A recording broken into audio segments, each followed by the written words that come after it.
pembalap berusia 36 tahun itu telah mengumumkan bahwa balapan 24 jam Boulder di Paul Ricard akan menjadi penampilan terakhirnya bersama Yamaha Austria Racing Team, menutup tirai karir internasional yang telah berlangsung hampir 20 tahun. Dalam waktu tersebut, Canepa telah berkompetisi di level tertinggi MotoGP dengan Pramac Ducati pada tahun 2009, World Superbike dan Endurance World Championship. Sementara ia juga telah berpartisipasi dalam Moto2, Moto-E, dan British Superbike Championship. Untuk akhir pekan kemarin, Canepa bergabung dengan rekan satu tim Yamaha Austria Racing Team, Marvin Fritz dan Karel Hanika, dalam melindungi keunggulan kejuaraan yang dapat membuatnya menandatangani kontrak di puncak sebagai juara dunia. Namun, Yamaha dikalahkan oleh tim Yoshimura yang bertenaga Suzuki di final FIM Endurance World Championship di sirkuit Paul Ricard. Itu berarti Canepa tidak mendapatkan akhir yang indah dalam karirnya yang unik. Tim Yamahanya hanya mampu finish di posisi ketiga. Sebagai seorang rider yang baru menjajal kompetisi MotoGP, untuk kali pertama, Pedro Acosta sudah beberapa kali naik podium, ditambah lagi dengan performanya di lintasan yang berani dan agresif di tengah pembalap-pembalap senior. Akan tetapi, dari sudut pandang timnya, bukan hal mudah bagi Tech3 menjadi tim yang mendukung Acosta di musim perdananya. Hal ini disampaikan oleh Kepala Tim Tech3 MotoGP, Hervé Poncharal, yang mengakui bahwa dirinya mengalami banyak tekanan untuk memberi dukungan khusus pada sang rookie. Saya merasakan banyak tekanan pada diri saya sendiri karena saya tahu bahwa pembalap muda dan istimewa itu akan meminta dukungan dan perlakuan khusus, ungkap Poncharal, dilansir dari laman Crash. Hal tersebut muncul seiring dengan ekspektasi banyak orang tentang musim perdana Acosta di MotoGP. Kesuksesannya di Moto3 dan Moto2 membuat semua orang berharap tinggi pada sosok yang satu ini. Akan tetapi, sejak awal Poncharal meyakini bahwa Acosta mungkin tidak bisa menjalani musim rukinya seperti yang diharapkan banyak orang. Kendati dihantui oleh permasalahan hosting fee, MotoGP Mandalika 2024 tidak semerta-merta akan dibatalkan. Karena jika dibatalkan, maka Dorna Sports sendiri juga menanggung konsekuensi sendiri akibat batalnya MotoGP Mandalika 2024. Bisa-bisa gara-gara batalnya MotoGP Mandalika 2024, Dorna Sports malah harus membayar kompensasi ke pemegang hak siar atau broadcaster MotoGP di berbagai negara. Sejak awal musim, Dorna Sports dan perusahaan penyiaran yang memegang hak siar MotoGP sudah menyepakati 22 balapan dalam kalender musim 2024.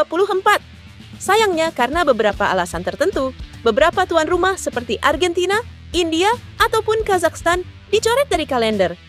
Hal itu membuat kalender padat yang rencananya terdiri dari 22 Grand Prix berkurang menjadi kurang dari 20 seri. Dorna pun mendapat tekanan oleh mitra broadcasternya yang kesal karena jumlah seri terus dikurangi. Dilansir dari Motometers, mereka tak mau jumlah serinya terus berkurang dan meminta untuk minimal menggelar 20 seri di musim 2024 sesuai kesepakatan. Maka dari itu, akhirnya ada balapan kedua di sirkuit Misano akhir pekan ini untuk tetap memenuhi syarat 20 seri dalam semusim. Jika Mandalika batal, maka risiko untuk melanggar perjanjian akan besar karena akan sulit mencari seri pengganti pada akhir musim seperti ini. Carmelo Ezpeleta pun dihadapkan dengan risiko bahwa Dorna harus membayar denda ke sejumlah TV karena seri yang digelar tidak sampai 20.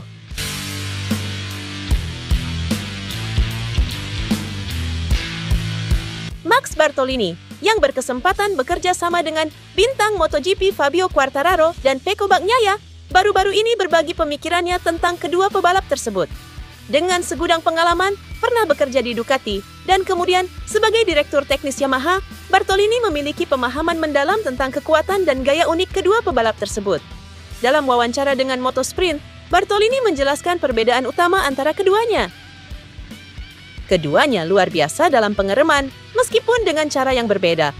Pecco bersinar di tahap akhir pengereman, sementara Quartararo mengadopsi pendekatan yang lebih klasik. Pecco penuh perhitungan, merencanakan setiap gerakan dengan cermat. Sedangkan Fabio mengandalkan bakat dan naluri murni, mendorong batas-batas saat ia memasuki lintasan, kata Bartolini kepada Motosprint. Pemilik Gresini Racing Nadia Padovani kecewa melihat Marc Marquez menerima ejekan saat naik podium juara MotoGP San Marino 2024 di sirkuit Misano 2 pekan lalu.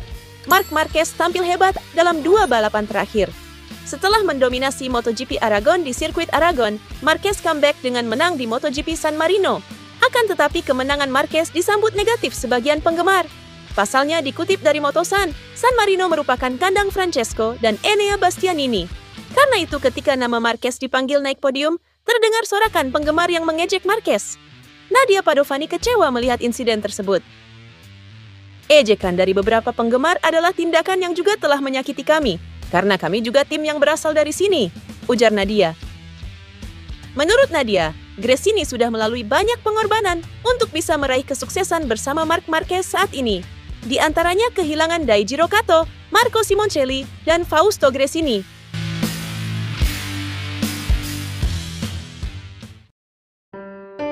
Tim Pistard di Trofi Nasional Italia 1000 telah mengundurkan diri dari 2 putaran terakhir musim 2024 untuk memastikan mendiang Luca Salvadori dinobatkan sebagai juara. Dunia balap motor dikejutkan akhir pekan lalu setelah pembalap populer sekaligus tokoh media sosial Salvadori tewas dalam sebuah insiden di Jerman. Salvadori sedang berkompetisi di putaran Freiburg dalam kejuaraan balap jalan raya internasional ketika kecelakaan fatal itu terjadi. Seorang pembalap lama di kancah nasional Italia, Salvadori juga membalap dengan Pramac di kejuaraan dunia Moto E tahun lalu. Kematiannya telah memicu curahan penghormatan dari komunitas balap. Tim Pistard yang menurunkan Filippo Rovelli di National Trophy 1000 telah membuat gerakan terbesar terhadap Salvadori. Dengan 2 putaran tersisa dalam seri tahun 2024, baik tim maupun pembalap yang merupakan pesaing langsung Salvadori telah memilih untuk mengundurkan diri agar mendiang pembalap Italia itu dapat dinobatkan sebagai juara anumerta. Hal itu diumumkan lewat media sosial tim Pistard. Dengan gerakan ini, kami ingin memastikan bahwa Luca, meskipun ia telah tiada, dari atas sana dapat merayakan gelar Piala Nasional 1000 yang telah ia kejar selama bertahun-tahun dan hampir diraihnya. Tahun ini, dia seharusnya bisa menang karena dia menang 4 kali dari 6 pertandingan. Tapi sayangnya dia tidak bisa merayakannya. Satu-satunya cara bagi kami untuk mengucapkan selamat tinggal kepadanya adalah dengan tidak berpartisipasi dalam 2 balapan terakhir, sehingga ia dapat memenangkan gelar.